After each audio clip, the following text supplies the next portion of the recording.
Salgo a caminar por la cintura cósmica del sur. Piso en la región más vegetal del viento y de la luz. Siento al caminar toda la piel de América en mi piel. Y anda en mi sangre un río que libera en mi voz su caudal. Todas las voces, todas las manos, toda la sangre puede ser canción en el viento. Canta conmigo, canta, hermano americano, libera tu esperanza con grito en la voz. Gente, que inspirada que eu estou! Bom dia, Lu, querida, que bom que você está aqui. Bom dia, pessoal. Vamos chegando a mais uma live Café com Voz e Voz. Agora estamos voltando aos ajustes normais da nossa programação, agora que as crianças voltaram para as aulas. Que loucura que foi isso, gente! Passar por essas férias de julho trabalhando com as crianças aqui quebrando tudo. Meu Deus, 3 meninos pequenos. Bom dia, vamos chegando. Olha só, a Rita tá falando que tá no Vozes de Cura 17. Que massa, Rita, a gente já vai começar. Como é que tá? Me conta, como é que tá fazer o circuito gravado, o Sua Voz, Sua Cura também, que você ganhou. Como é que tá esse movimento seu aí? Me conta. Ei, Fátima, bom dia. Gente, as lives Café com Voz e Voz, elas... Eu tava refletindo sobre isso. É uma live que nasce do nosso encontro. Essa live só acontece porque você está aqui. Se você não estivesse aqui, ela não sairia. O que quer dizer isso? Eu não estruturo uma aula, eu não estruturo um lugar onde eu quero te levar no que eu falo. Ela é uma arte do encontro. E a impressão que eu tenho nesses anos todos, trabalhando com voz, trabalhando com encontro consigo mesmo a partir do som vocal, é que a minha empresa toda se orienta nesse sentido. Eu não gosto de fazer nenhum curso que não nasça da realidade da arte do encontro, sabe? Não gosto de fazer da minha cabeça uma proposição, uma estrutura. Eu gosto do encontro. E por isso é tudo muito fluido. Os meus cursos, quem já é aluno meu há mais tempo, sabe que é tudo muito fluido, é tudo muito verdadeiro, tudo nasce do encontro. Obviamente eu tenho muito conhecimento. São 30 anos pesquisando voz, pesquisando presença, pesquisando poder ser quem se é. A voz aqui, ela vai além do som vocal, ela vai além de falar bonito ou feio. A voz aqui é quem você é. Quem você é nessa vida. Essa é a sua voz. Essa é a voz que a gente olha no Vozes de Cura. A cura, não essa palavra cura, ela não vem na ideia de que tem algo errado em você e que você precisa urgentemente limpar ou curar ou se livrar, de jeito nenhum. A gente parte do pressuposto de que cada voz já é um diamante em si. Só que existem muitos entulhos, foram colocados dentro da gente, a gente engoliu muitas coisas, a gente engoliu certas estruturas de como deveríamos ser, de como deveríamos agir, qual agenda você deve seguir para ser uma pessoa importante nessa vida, né? E que é um tanto de mentira. São muitas mentiras que foram colocadas dentro da gente pelas estruturas de poder, pelo sistema. E aí a gente, quando eu falo sistema, eu incluo o sistema religioso, o sistema capital, o sistema político, o sistema familiar, o sistema educacional.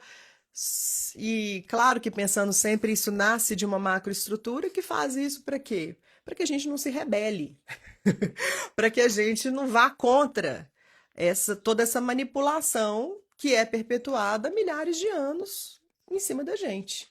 Por quem? Pelas elites. Pelas elites que estão perpetuadas no poder há muito tempo já. Já tem muito tempo. E elite, gente, eu não estou falando de classe média. É muito doido esse problema cognitivo mesmo, que muitos pares, né, que eu conheço, em variados setores, ficam ofendidos quando falamos de elite.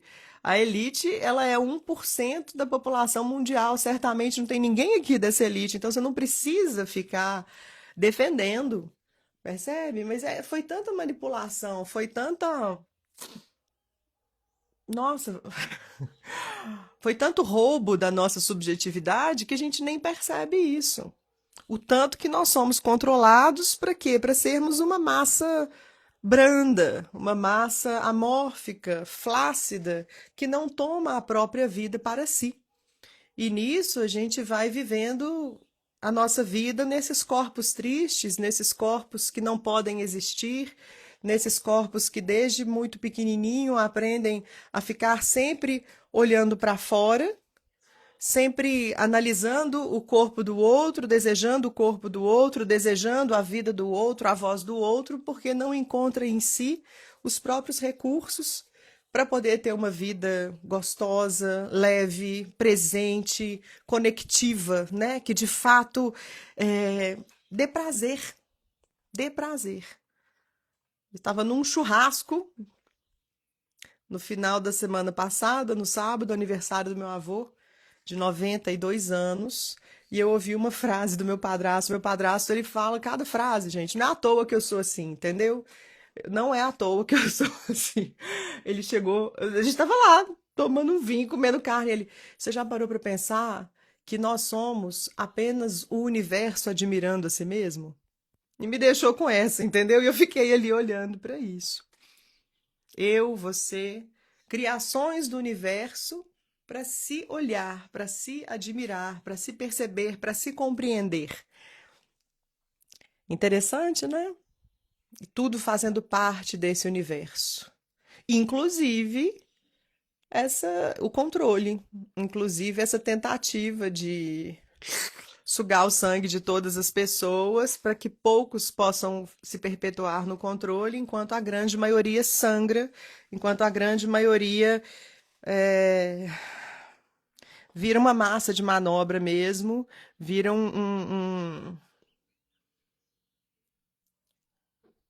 Não é que nós somos consumidores, a gente não está aqui para consumir.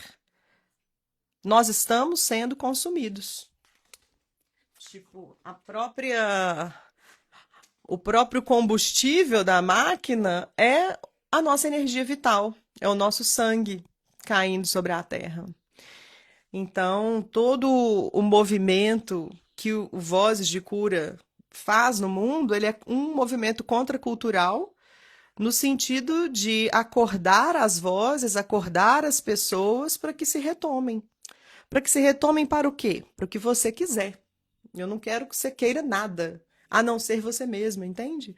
Eu não quero que você almeje nada a não ser se reencontrar, para que você encontre dentro de você a sua potência, a sua força e principalmente as suas linhas de desejo. O que você deseja? Para onde o seu pulsar natural e orgânico te orientam a viver uma vida onde você se sinta um ser realizante. Eu não vou falar realizada também, porque não existe esse lugar estático. Ah, agora estou realizada. Isso foi uma grande mentira que venderam pra gente. É ou não é? Esse sonho de cumprir um script, né? Forme, case, vire médico, advogado, ou sei lá o quê, tenha tantos filhos, faça uma reserva econômica, porque vai chegar no momento que você vai viver o paraíso. Aí você chega nesse paraíso, você passou a vida inteira não sentindo prazer, você passou a vida inteira não degustando quem você é, você passou a vida inteira fingindo ser alguém que não era para poder cumprir um script, e quando chega nesse momento, entra numa depressão profunda, porque você fala: o que que eu fiz na minha vida? Agora que eu tô aqui uma certa estabilidade. Agora que eu tô aqui, que eu fiz tudo o que me mandaram, eu não consigo sentir prazer. O meu corpo tá todo machucado, minhas relações estão todas feridas. Eu não me reconheço nisso que eu criei. Quantas pessoas você conhece assim? Olha ao seu redor, sua família. Quantas pessoas, os amigos da sua família, quantas pessoas você conhece desse jeito? Até umas 2 gerações atrás, isso aqui que eu estou falando seria uma fala de uma ovelha negra, né? Uma ovelha negra que está chutando tudo e falando, oh, vou viver minha vida. Mas agora, nessa geração, já não é mais isso. Essa nova geração, isso já virou o Zeitgeist. Zeitgeist é uma palavra que eu gosto muito, vem do alemão, ela não tem tradução no português, mas é como se fosse um espírito de época, como se fosse um ser que acontece a cada época. E que daí vai criar esses nomes, né? Geração Z, Millennials, geração Alpha. Agora, no Zeitgeist desse momento, essa parece ser a tônica, essa parece ser o lugar onde estamos. E aí todas as estruturas estão caindo, o chão, a sensação de chão que eu tenho é que ele está ruindo. O Zygmunt Bauman já tinha falado sobre isso, sobre essa realidade líquida, né? Onde os móveis de mogno, aquelas casas, aquilo tudo ali se liquefez. E aí, nem o nosso dinheiro a gente tem mais, a gente pode simplesmente colocar uma mochila e habitar o mundo. Quantos nômades digitais você não conhece, né? Viajando pelo mundo, conhecendo, mudou, né? E foi uma mudança, gente, muito rápida. Eu não sei, mas conversando com meu avô, esse meu avô que fez 92 anos, né? Ele é muito lúcido, a memória dele é impressionante, assim. Ele também traz essa percepção de que o mundo nunca mudou tão rápido quanto está mudando nos últimos 20 anos.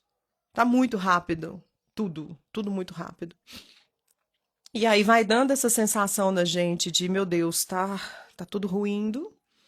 Eu não sei para onde eu vou, eu não sei o que que eu vou fazer, como se a gente se sentisse desenraizado. Me fala se você está sentindo isso, como que você está se percebendo nesse momento.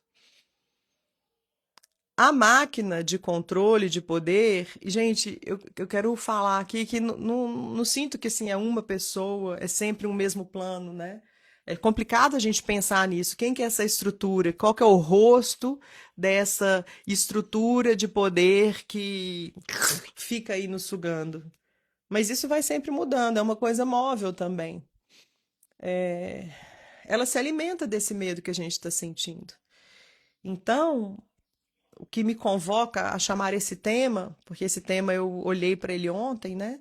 Que é da nossa dificuldade de estarmos presentes.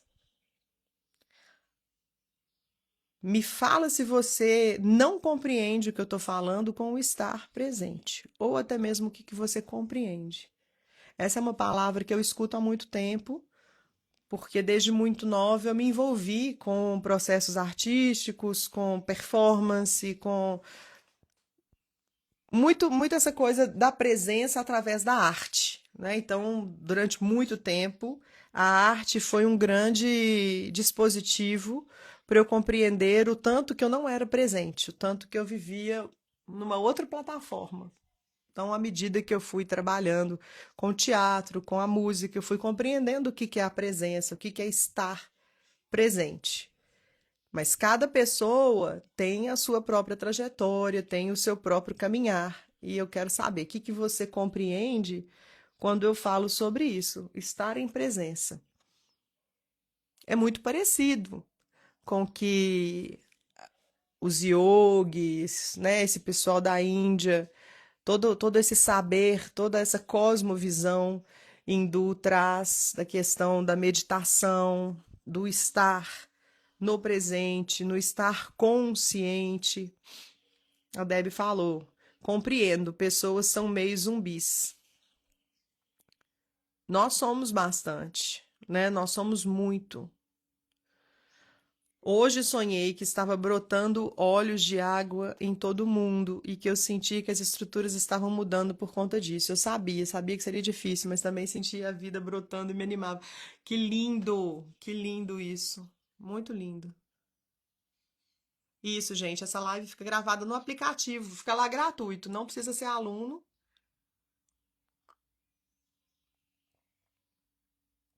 basta entrar lá.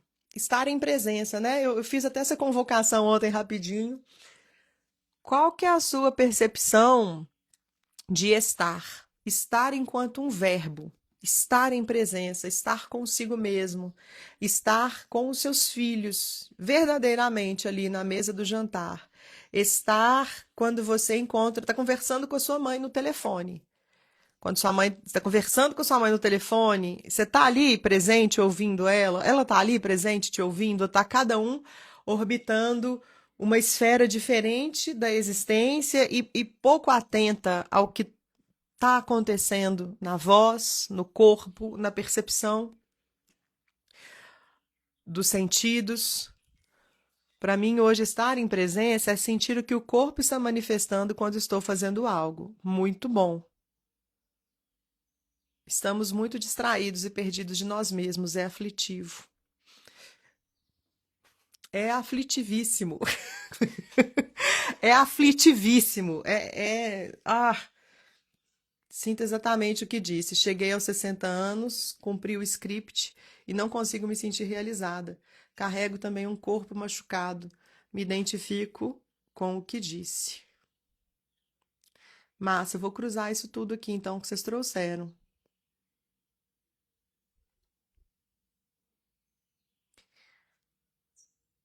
Essa falta de chão, ela vai nos deixando atônitos. A gente fica com medo de perder as informações. E esse bichinho aqui, ó, Instagram, ele é todo trabalhado em estudos sérios de comportamento humano que são desenvolvidos desde o período barroco, desde que, né, já tem muito tempo essa arte da retórica. Por que eu estou falando do período barroco? Porque no período barroco foi quando começou esse movimento da retórica, dessa arte do convencimento. E isso era aplicado sem as pessoas terem conhecimento a partir da música, a partir da própria arquitetura. A arquitetura barroca, ela é cheia de símbolos retóricos para o quê? Para te convencer de que a igreja é imensa, de que a igreja ela é algo muito grande e você é algo muito pequeno. Então, as colunas torças das igrejas barrocas, o lado direito, o lado esquerdo, quem está ao lado direito do pai, quem está ao lado esquerdo, tudo isso são estruturas, na verdade, de comportamento político e cultural, de modos a trazer esse arrebatamento, de que a pessoa, ao entrar ali na igreja, ela se sentir completamente perdida de si mesma e passe a ser convencida de que a estrutura religiosa é que deve reger a própria vida dela e não ela. A mesma coisa acontecia com a música. Um dos compositores que eu mais amo nesse mundo, mas é toda a música dele, mas ele realmente acreditava nisso. Eu não sinto que ele fazia isso para manipular. Não sei. Ele estava ali a serviço, né? Ele era pago para isso, que foi Johann Sebastian Bach. Toda a obra dele é para convencer o fiel da grandiosidade de Deus e do tanto que a gente é a bosta do cavalo, entendeu? Tanto que a gente é pequenininho e a gente se entregar para aquilo. Você se entregar a um arrebatamento espiritual que nasça da sua encarnação, que nasce do seu próprio contato com a espiritualidade que já é presente no seu corpo, é uma coisa. Agora, você entrar em contato com isso a partir de uma ideia de Deus que tentam convencer você, né, de que você não vale nada, que você é que é a Debbie tá falando, ouço bar diariamente. Eu também. Eu tem muito tempo que eu não escuto bar, mas eu escutava todos os dias. Eu sou apaixonada e eu sinto que através de bar eu tenho momentos de transcendência e de encontro com o divino mesmo, mesmo. O bar dava umas roubadas enfiando tons proibidos. Nunca ouvi falar isso.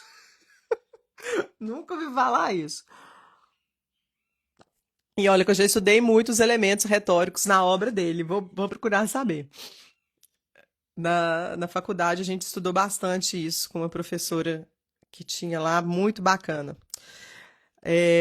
Enfim, toda essa estrutura ela foi sendo construída para nos manipular. E é interessante, inclusive, perceber, né, quando a Igreja Católica chega aqui em Pindorama e tenta convencer os povos originários, os diversos, os milhares de povos que tinham aqui, de que o corpo deles carregava a culpa, de que eles precisavam se arrepender de seu pecado, né? Eram populações que não tinham a menor ideia do que era aquilo, o que é culpa e o que é pecado. E como que isso foi, assim, a ferro e a fogo introjetado dentro da gente, e até hoje a gente vive com essa culpa e com esse pecado que são chips comportamentais. Vou falar desse jeito, bem em teoria da conspiração. São chips comportamentais que foram introjetados dentro da gente. E é muita dor que a gente traz no nosso corpo. Assim como foi trazido aqui. Cadê? Essa gata garota aqui, ó. Márcia. Márcia trouxe algo aqui que não é só da Márcia, é de todos nós. Cheguei aos 60, cumpri o script e não me sinto realizada. Carrego também um corpo todo machucado. Esse corpo todo machucado, ele é o corpo que precisou se apertar para se fazer caber dentro de uma estrutura de uma narrativa mentirosa, dentro de uma estrutura de uma narrativa hipócrita. E são muitas dores, são muitos medos, porque dentro da gente existem muitas. Vou usar o termo dos Estados Unidos mesmo, licença, mas vou detesta que eu use palavras em inglês para falar. As red flags, né? O nosso corpo ele carrega um tanto de bandeiras vermelhas quando a gente começa a se aproximar do nosso jeito de olhar para essa espiritualidade encarnada, para essa espiritualidade que nasce do nosso contato com o mundo, do nossa potência sexual, do nosso prazer de estarmos vivos. A gente fica morrendo de medo de quê? De sermos queimados. A gente fica com medo de matarem. É um medo ancestral. É um medo muito antigo, é um medo, eu falaria até pré-verbal, assim, é um medo que a gente não tem muita palavra para poder falar. E é por isso que eu vejo tanta gente travada nos seus próprios processos quando chega o marketing digital e fala: vem cá, você pode vir para o digital, você pode trazer o seu trabalho para cá, você vai conseguir um monte de coisa legal. E tanto de colega que eu tive, né, ao longo das mentorias que eu fiz, e pessoas muito fodas, pessoas verdadeiramente, não era vendedor de vender curso, pessoas informadas, pessoas que tiveram uma trajetória ao longo da vida inteira, mas com uma dificuldade imensa de colocarem suas vozes aqui, de falarem as coisas que viam. É como se fosse um medo de caça-bruxa novamente, sabe? Não, não posso falar o que eu estou vendo. Eu não posso falar. Por quê? Porque trago muitas cicatrizes dentro de mim, trago muitas dissociações, trago esse corpo ferido, trago muitas dores de não poder ser quem eu sou. E na hora que a gente traz a nossa voz para cá, a gente precisa ser quem a gente é. Não adianta a gente ficar fingindo quem a gente não é, né? O pessoal até ficava lá, os gurus do marketing, não, arruma uma taça de cristal, aluga um terno, aluga sei lá o quê, finja que você é, até que você seja, um tanto de coisa absurda, e deu tudo errado, né? Um tanto de gente comprou um tanto de curso caro, que não deu em nada, mas eu acho que toda experiência é válida, eu acho que a gente sempre tá aprendendo, a gente sempre tá aprendendo. Mas hoje a gente já viu que isso não cola, né? Então, assim, trazendo o que a Cura Serena colocou, eu tive esse sonho que ela trouxe, eu achei muito poderoso. toda a estrutura está ruindo, estamos entrando cada vez mais nessa realidade líquida que Bauman falou, mas existe uma potência muito grande nisso. Hellinger também falava sobre isso e ele foi muito mal compreendido nesse sentido, que era o seguinte: a vida, o movimento da vida, a gente não consegue parar. O que está acontecendo aqui agora é muito grande, entende? Não adianta a gente ficar, ai meu Deus, o chão tá ruindo, ai meu Deus, e agora? Ai meu Deus, aquele pessoal, ai, antigamente que era bom. Ah, sabe esse saudosismo e meio que querer ir contra o que está acontecendo? Quando a gente fica assim, a gente não tem força, porque é como se nós estivéssemos tentando parar a catarata do Foz do Iguaçu. Não caia em mim, vida, essa vida tá muito ruim, isso não é justo. Não, eu quero os tempos antigos, eu quero como era antes. Não, a gente não quer como era antes, gente. A gente está no tempo certo, né? Como é que é pensar? Eu tô no tempo certo, eu tô na vida certa, eu tô no corpo certo, e o que que eu vou fazer com isso que está acontecendo? Vou começar a me pegar, me pegar. Eu vou começar a elaborar tudo isso que está em ebulição dentro de mim, toda essa água, como ela falou, né, que tá, ó, aqui numa pressão para sair e vou encontrar maneiras de construir estruturas internas para que eu possa me trazer para o mundo. Então, o mundo está colapsando, o chão está ruindo. Sempre esteve. Nessa conversa longa que eu tive com meu avô, eu falei, eu vou. Alguma vez na vida você passou por uma sensação de mundo, por uma sensação de Brasil, na qual o Brasil não estivesse em crise? Porque a gente está sempre falando, ah, está em crise. Nossa, a crise agora está uma crise. Sempre esteve em crise, gente. O Brasil sempre esteve em guerra, desde que se tornou Brasil. Percebe? Nunca teve essa calmaria que a gente ficou achando que tinha, não. Isso tudo foi conversa para boi dormir. Foi cala a boca Cinderela mesmo, né? A gente passou por um momento, eu pelo menos, tive uma sensação ali por volta de 2001, 2002, que alguma coisa massa ia acontecer. Tipo assim, bora. Bora que agora o gigante vai acordar e vai ser foda, a gente vai se tornar essa potência. Mas parece que o gigante levantou um pouco, soltou uns arrotos, soltou uns pum e deitou de novo. Continuamos como colônia, continuamos nessa graça e desgraça ao mesmo tempo, né? Nessa graça de sermos um país muito rico e ao mesmo tempo na desgraça de que os países todos chegam aqui e ficam o tempo todo sugando, ao invés da gente importar, exportar tecnologia, conhecimento, cultura, tudo isso que a gente tem aqui de sobra, essa abundância de seres. Não, a gente fica vendendo a preço de banana as nossas terras raras. E isso acontece literalmente com os nossos corpos, entende? Com as nossas vidas.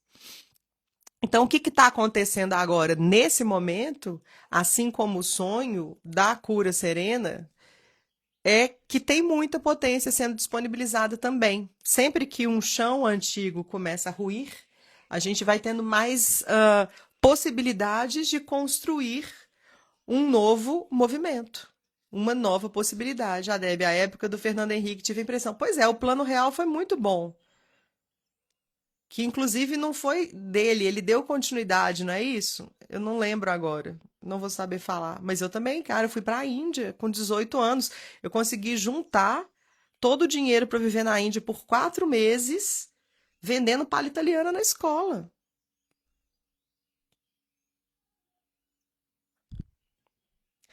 Agradecida. Meu pensamento é que eu era feliz em 1980 sem essa tecnologia toda. Vou parar de pensar assim, exatamente. Mas vale olhar para essa garota de 1980, o que que deixava ela feliz? Era a falta de tecnologia ou era a possibilidade de sentir tesão pela vida? Hum, foi muito bom esse momento, essa época, Deb. Ele era o ministro que fez o Plano Real.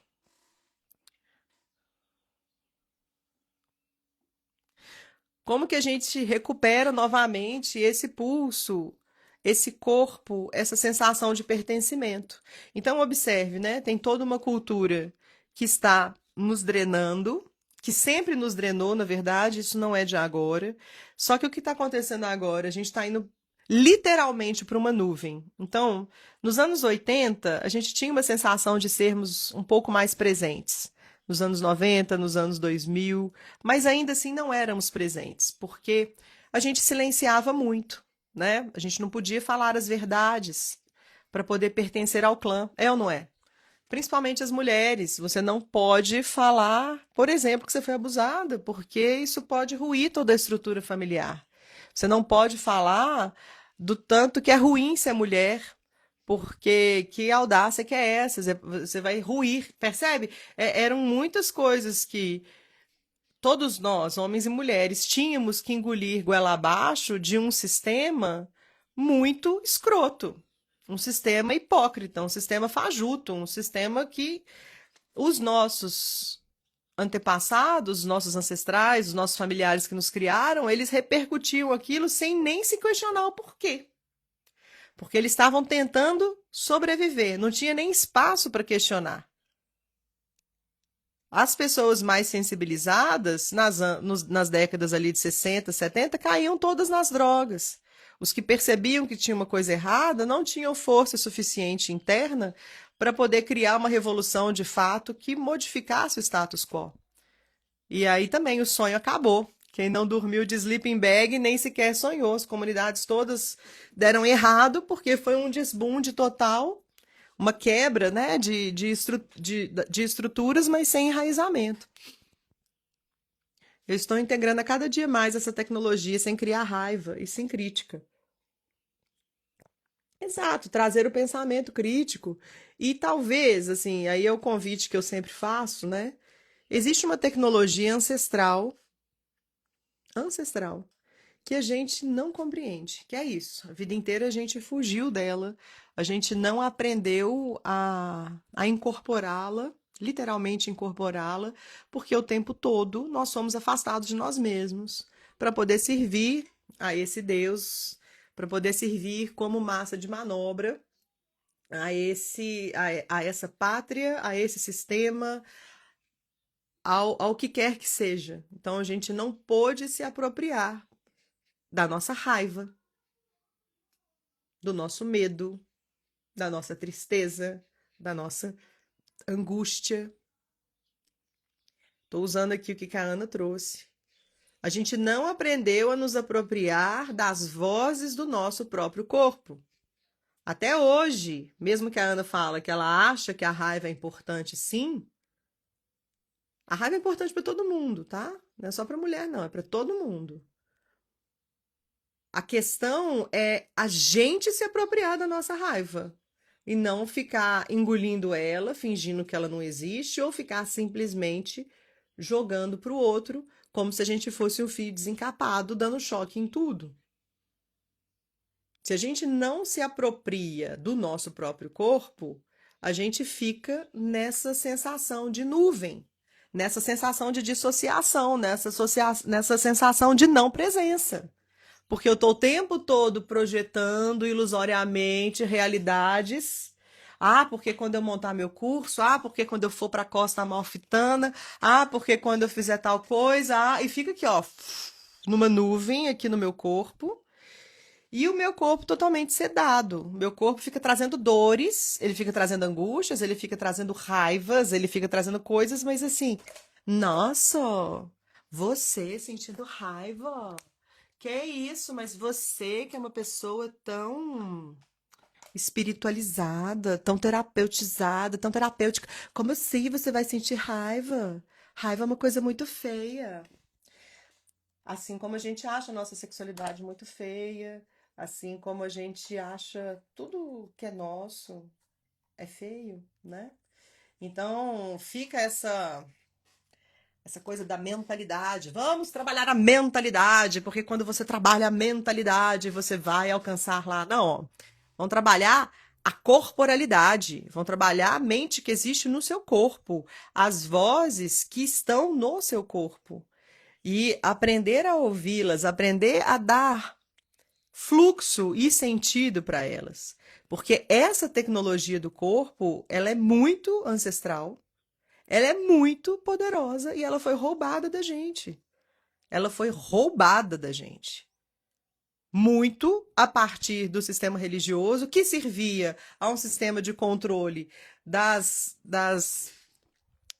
dos que comandam, e até hoje a gente está assim, nessa dissociação.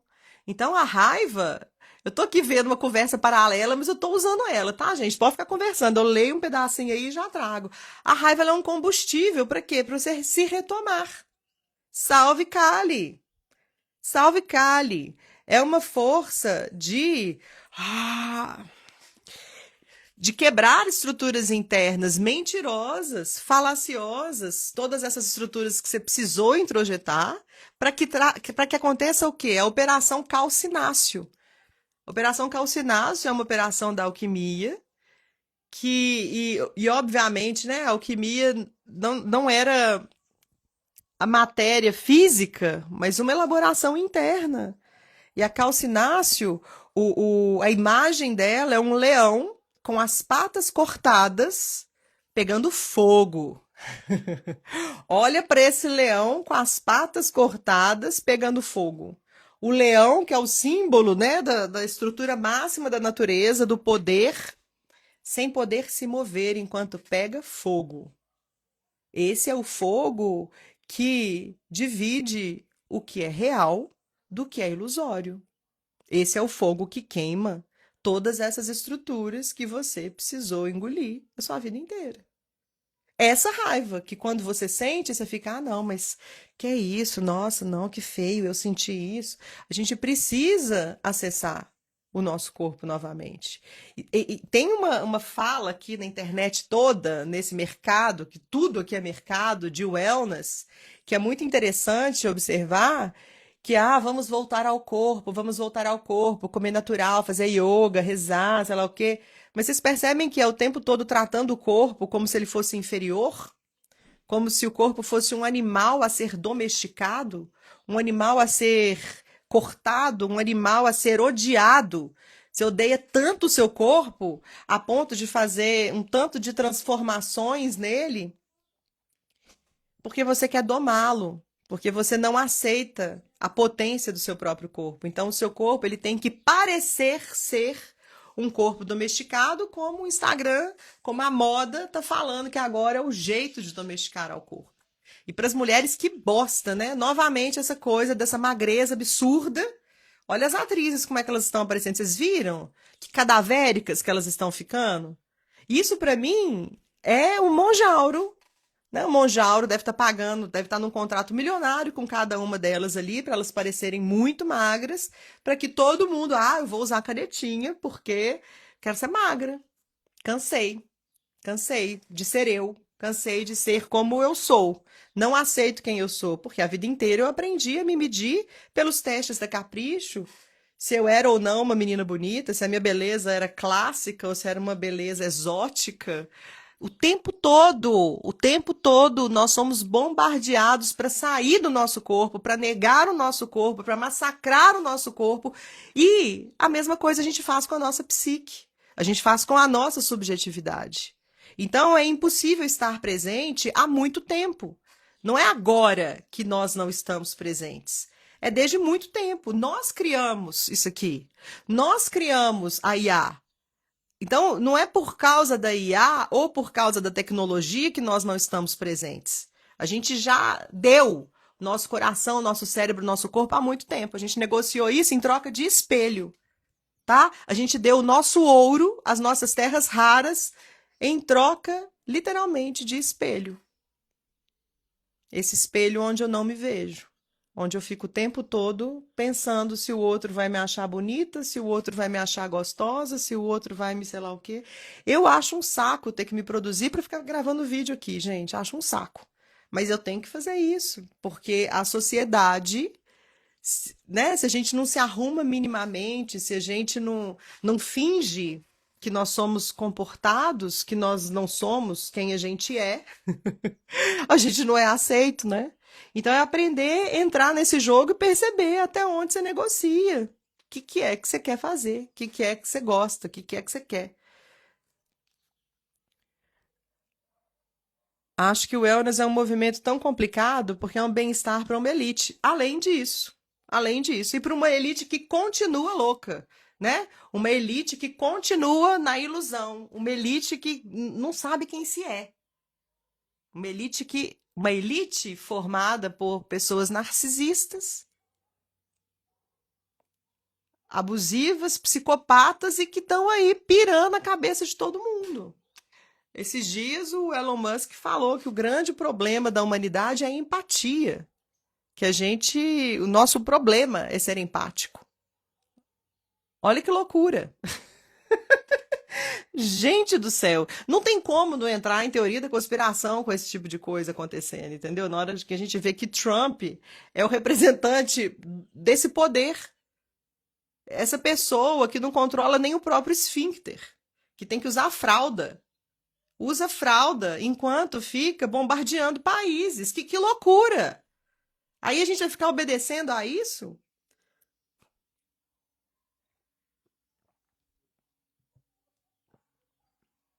Ah, Málica, eu não faço live por isso. Tem que estar arrumada, acabo não sendo quem eu sou. Ah lá, olha isso aqui. Só que sabe o que aconteceu com o meu cabelo? Eu tô aprendendo a amar esse cabelo bagunçado. Eu sempre tive meu cabelo bagunçado. Sempre foi assim. Olha, vou deixar assim. É isso. Aí eu preciso me sentir bonita pra mim. Obviamente, se eu não tô me sentindo bonita pra mim, não vou dar conta de fazer nada, né? Como é que é ritualizar o encontro com você? Oh, que delícia. Passar a mão no cabelo, falando, ó, cabelo gostoso, que amor, que delícia sentir o meu cabelo. Esse meu cabelo, que é o meu cabelo certo. Essa minha pele, que é a minha pele certa. Esse corpo que eu nasci, que é o certo. Eu sei que eu tô falando aqui de um auge, de um alto de um privilégio muito grande quando a gente vê como que esses recortes desse pacto narcísico foi feito, né? Eu sei disso, sou muito privilegiada de onde eu nasci. Mas, ainda assim, o que eu sempre percebi é que eu não podia ser eu. Não podia me tomar para mim. Era essa sensação de que tô sempre devendo, tô sempre correndo atrás de uma coisa fora de mim, tô sempre correndo atrás do que o outro espelha, não olhar para dentro. Porque olhar para dentro de mim, reconhecer minha beleza, reconhecer minha potência era muito desafiador. Eu, por exemplo, me sinto muito potente de perna aberta. Tô aqui de perna aberta, ó. Os homens todos sentam de perna aberta, né? Você já viu reunião corporativa? Os homens ficam lá com as pernas abertas deles. Por que a gente não pode abrir a nossa perna? Por que é feio? Então, assim, estar no meu natural, estar sendo quem eu sou, é sempre uma coisa ruim. Não pode. Você tem que alisar o cabelo, você tem que vestir tal roupa, você tem que ser magra, você tem que desejar comprar essas coisas, ganhar dinheiro para comprar essa bolsa, porque se você não passa por isso, você é uma pessoa fora, uma pessoa perigosa para o sistema. Então, dentro do que você vive, dentro da sua realidade, começa a contemplar o estar para você de um jeito amoroso. Começa a trazer esse amor para você de dentro para fora. E aqui eu te faço esse convite de um modo muito radical. Não é amar só o gostoso, não é amar só o prazer, é amar sua raiva, é amar sua angústia, é amar a sua tristeza, é dar um espaço de honra para tudo que está acontecendo dentro de você. Isso aqui dá bug na cabeça, né? Dá muito bug. Eu preciso falar isso muitas vezes. Muitas vezes as pessoas não entendem o que é que eu estou falando. Pelo menos assim, eu imagino que racionalmente você está me entendendo. Mas eu sei que quando alguma angústia acontece, alguma dor acontece, você já quer logo, sei lá, levar, ir numa benzedeira para ela te livrar daquilo, fazer um reiki para aquele reiki te liberar, fazer alguma coisa no seu corpo que te tire de você mesma, entende? Bora pensar que o corpo, a sua potência para ser o humano que você deseja, a sua potência para poder transcender e conseguir se conectar com a espiritualidade, se conectar com o mundo, é a partir do corpo. E o corpo merece um lugar de honra, um lugar grande nessa concepção. Então, se quando você sente raiva, você tenta a todo custo enfiar isso para debaixo do tapete, todas as dores que estão no seu corpo, você está o tempo todo tentando superá-las, você está o tempo todo tentando transcendê-las, você está o tempo todo tentando se limpar de quem você é. É como se você estivesse corroborando com esse sistema. Você ainda está servindo a esse sistema, entende? A transgressão está em quê? Em entrar na dor. Nossa, Renata, quer dizer então que você está propondo aqui uma cultura de adoradores da dor, né? Pessoas que ficam ali louvando a dor? Não, de jeito nenhum. De jeito nenhum. Masoquista, eu ia falar isso, uma cultura masoquista. Não, o que eu proponho é uma integração. Você perceber que as dores que o seu corpo está te trazendo agora e existenciais ou até mesmo físicas que você está sentindo, elas não são algo que te separa do seu próprio caminho, mas sim convites para que você possa entrar no seu próprio caminho.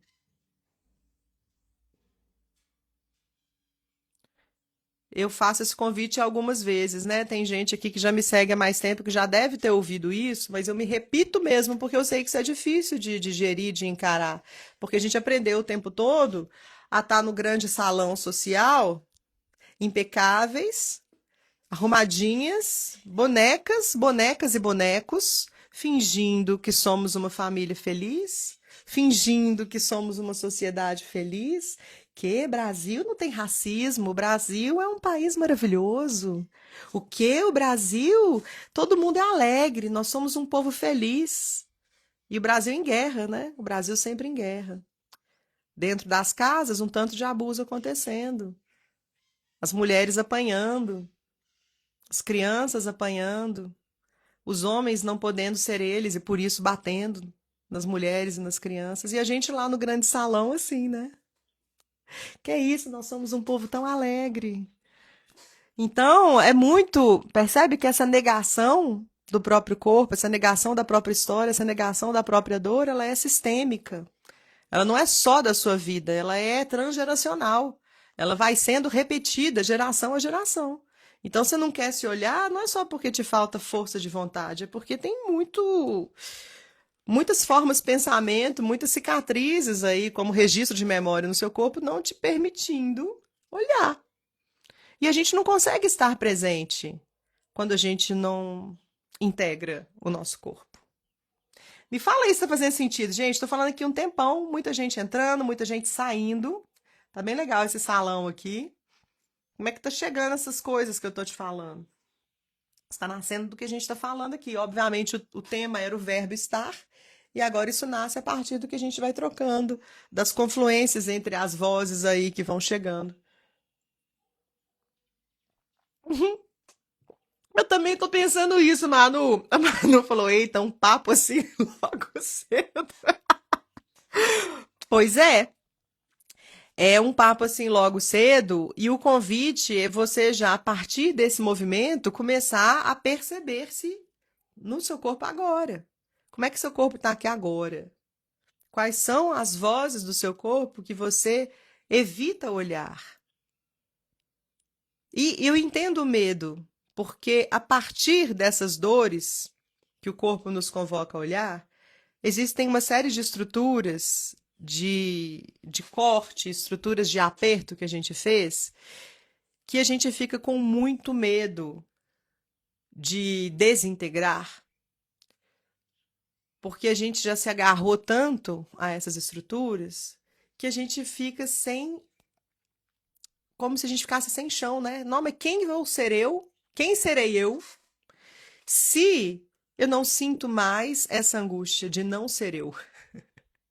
Serei eu a angústia, né? Quem serei eu, se não esse ser que o tempo todo nega a descobrir quem eu sou?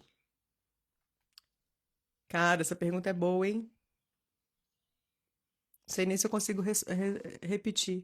Quem serei eu, se não essa angústia de não permitir, né? Então é como se a gente fosse balizado a partir da angústia de não existir, criasse um eu ilusório e me apoiasse nele. E aí eu fico ali vivendo nessa my precious, o meu precioso eu, que não sou. Isso dói. Então o corpo, ele tá aí convocando com suas dores para que você sacuda assim essa estrutura, para que você integre elas. E pode ficar tranquilo que o corpo tem uma sabedoria nata. A gente nunca vai além da nossa própria medida. A gente nunca vai além do que a gente dá conta, sabe? A angústia é escolher. Ô, Deb, a angústia é escolher quando a gente ainda está respondendo a essas estruturas que foram introjetadas dentro da gente. Porque você acha que a minha gata ou meu cachorro ficam em angústia em escolher algo? Eles simplesmente vão no pulsar do desejo.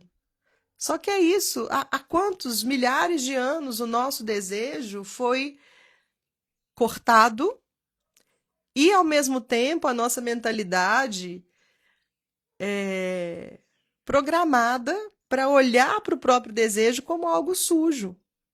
Então, há quanto tempo a gente não acessa o nosso desejo real? O que você deseja? Sei. Não sei. Por que você não sabe? Porque você está dissociada do corpo. Aí a cabeça fica tendo que escolher. Nossa, se eu pegar esse lado, eu agrado mamãe. Se eu pegar esse aqui, eu agrado papai. É sempre isso, né? Só que não, aí tem o professor da cátedra, os colegas da universidade, os colegas da escolinha, que eu fiquei ali me subvertendo para poder ser aceita por aquele grupo. Cadê o corpo?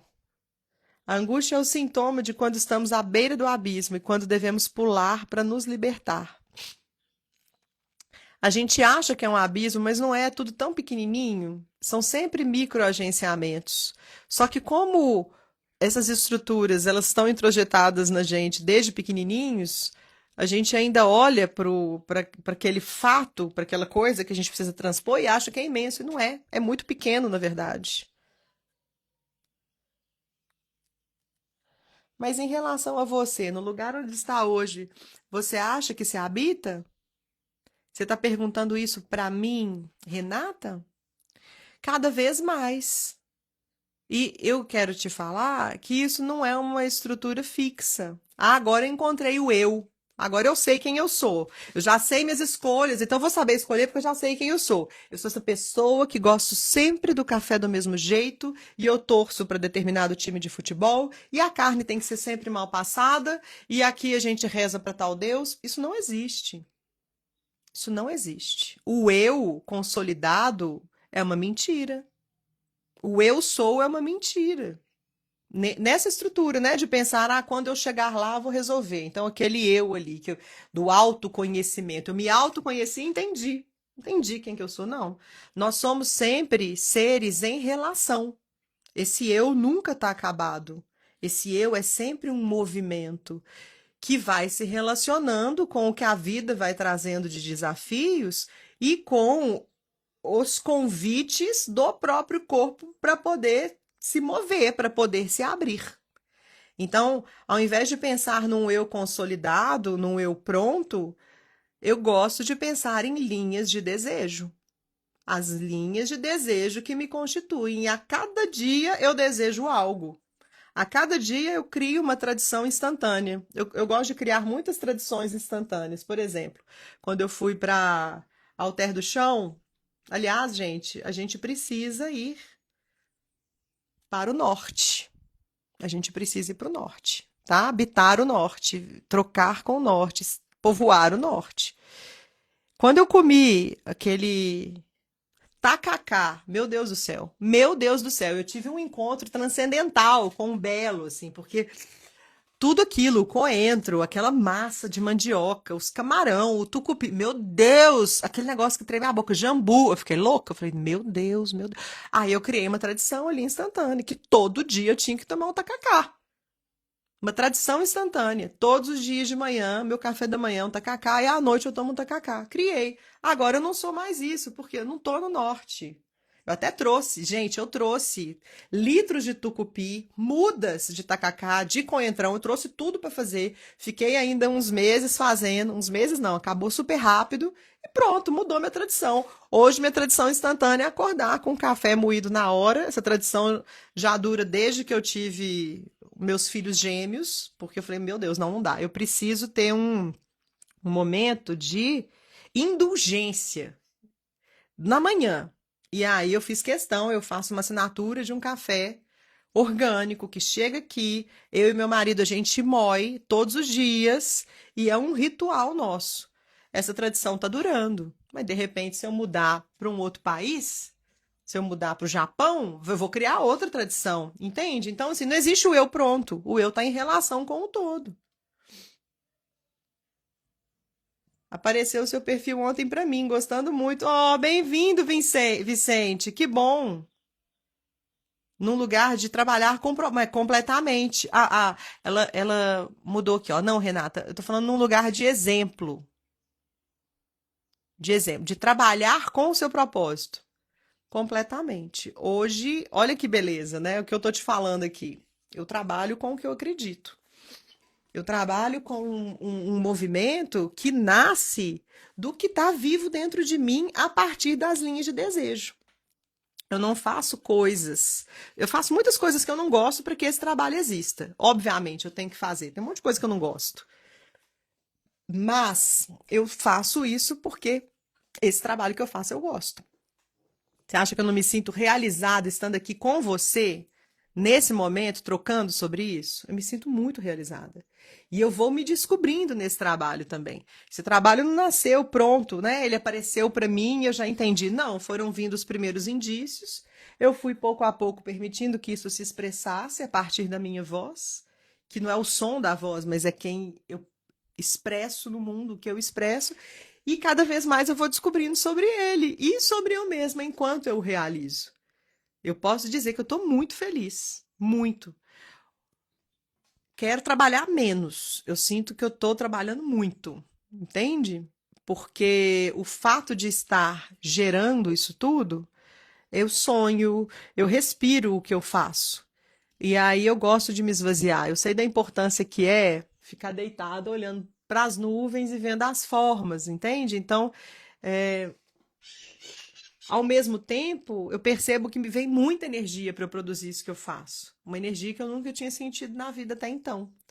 Então, é um movimento de saber pausar, saber fazer nada, saber ficar só relaxando, sabe? Coisa que eu já fiz bastante ao longo da vida. Então, assim, tem a memória no corpo, principalmente quando eu era criança, de poder viver assim, na natureza, de poder relaxar, poder apreciar uma árvore se movendo, poder apreciar uma lua cheia. Isso tudo eu fui educada a isso.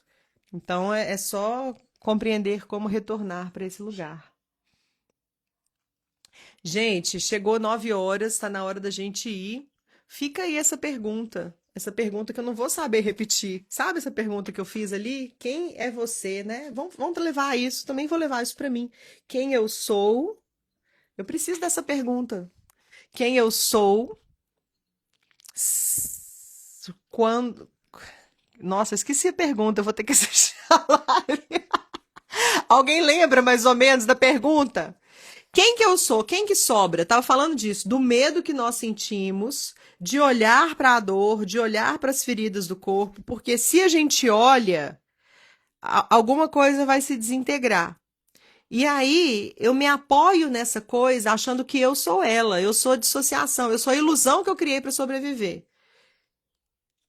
Mas o que que sobra então, quando eu tenho coragem de ir para esse lugar, né? Quem que eu sou, se não esse lugar? Enrolou os neurônios. Os neurônios. Porque, ó, tem uma consciência querendo vir, agora tem que achar as palavras. Aí a cura. Quem eu sou, se não essa angústia de não olhar para quem eu sou. É isso. Obrigada, amiga. É isso aí. Quem eu sou quando eu não quero olhar para essa angústia de não ser. Só mudando. Ih, gente, é isso, ó. Você vai fazer a sua pergunta, tá bom? Depois você me conta qual foi a sua pergunta.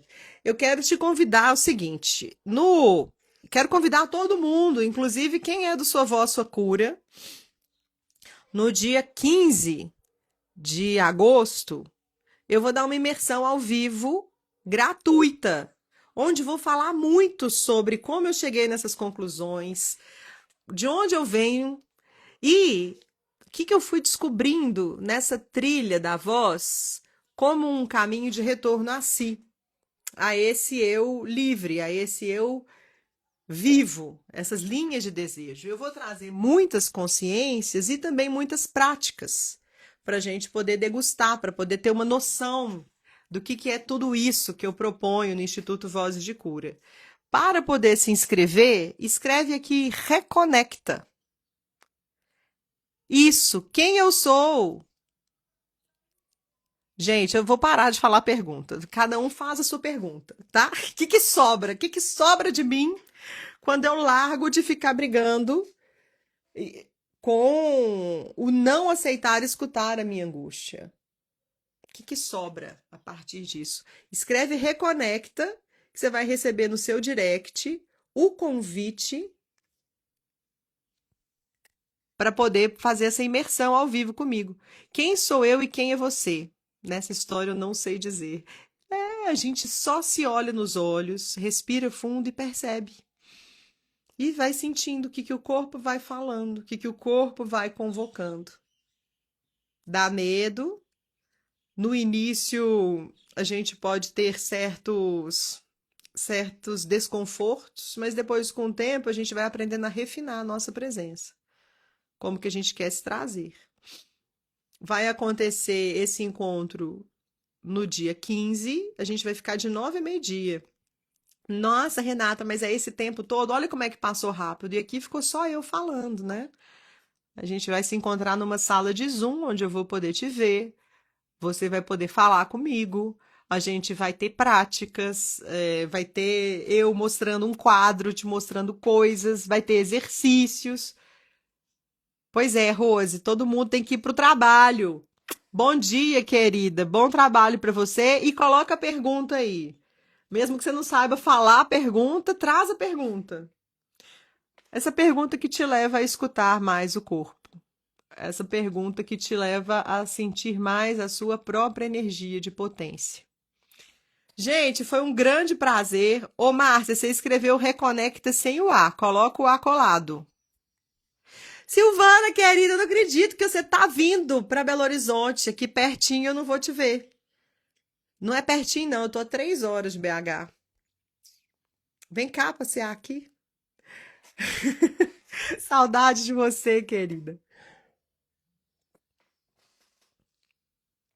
Pois é, eu sei que dia 15 muita gente não vai poder, mas foi o dia aqui que foi possível. Amores, essa live fica gravada, mas eu não deixo aqui pro tio Zuckerberg, não, tá? Eu coloco ela no aplicativo do Instituto Vozes de Cura. A gente tem um aplicativo. Lá nesse aplicativo, todas as lives do Café com Voz e Voz, você pode acessar. Basta baixar pela. Tem para Samsung, tem para iPhone, tem para tudo. Entra lá, tem lá as lives. Eu também gosto, eu quero transformar elas num podcast, porque eu adoro ouvir podcast. E é bom, né? Você poder dirigir, lavar louça enquanto escuta. Você vai tocar, que lindo. Gente, a Silvana, ela toca até orba. Ai, meu Deus, coisa linda. Ela foi uma grande professora que eu tive, que mudou muito a minha vida ter encontrado a Silvana. Eu sou muito grata à existência da voz da Silvana no mundo e tudo que ela traz para a vida. Ela traz muita beleza para a vida através da voz dela. Amores, bom dia para vocês. Até semana que vem, onde nós teremos mais Café com Voz e Voz. Vai ser na terça-feira. E quem puder vir no dia 15 vai ser um grande prazer. Beijos.